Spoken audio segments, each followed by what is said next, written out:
Hi everybody, I'm Rob Schmidt. I want to explain to you why Obamacare is going to kill all of us. Recently I went to urgent care because I needed some medications that I simply couldn't afford. I do not have medical insurance. I do have, however, the condition of bipolar disorder.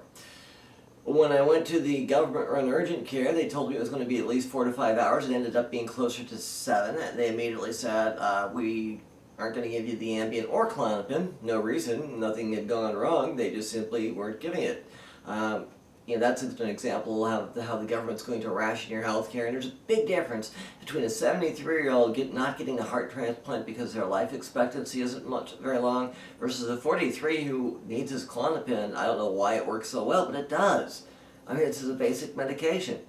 So after and they also insisted I give them my belt, my possessions, even though I was there on a voluntary basis. The police had not dragged me in.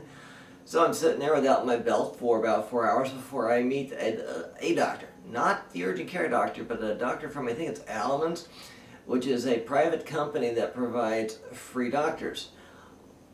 She went down her laundry list of questions. She had a very thick accent.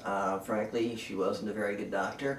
After I'd already shown her the bottles that the medications I had been taking had come from, so she would give me, so that there wouldn't be an argument as to whether or not my diagnosis was self-imposed or another doctor had actually agreed to it. She said, "And what medications you're taking?" And I'm like, "I just showed you what medications." When I finally did meet the doctor, he said that he could only start me off with 100 milligrams of Seroquel, which is a very low dose with somebody with a bipolar disorder, especially when you're not giving me any other medications. And he would have to titrate me up, which means slowly over a period of time give me a little bit more. In this case, however, he said it would have to be another month before he could give me a higher dose. The next day, he had instructed me, you're going to have to get this medication from this particular pharmacy. There was one pharmacy in Los Angeles that I could get the medication from. That's government-run healthcare. Why I couldn't have gone to the local Vons or the other local pharmacies, licensed, legitimate pharmacies a short walk from where I live, I do not know. I was also told that before they could titrate me up, I was going to have to go to the incompetent doctors at Adelman's first, and then come back to urgent care and have to wait several hours again a month later to get all of that. Oh, and by the way, urgent care was closed on Martin Luther King Jr.'s birthday, so if you have urgent care on the holiday, you're out of luck.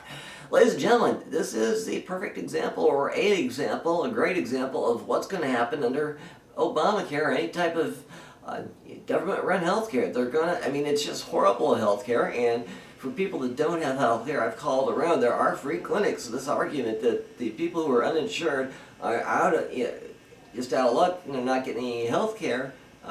There are free clinics out there, folks, but they leave a lot to be desired. Trust me, that's not the type of health care that you want. But if the government ensures that everybody gets health care, it's what you're going to get. Ladies and gentlemen, I have a big favor to ask of you. Please, go to the YouTube Message Center and leave your messages of support so that the government can see that we don't want this. What we want is the government out of our lives so that we can get jobs that provide us with the health care. Ladies and gentlemen, as always, I want to thank you all so much for being part of my audience and watching my videos. May God be with you all.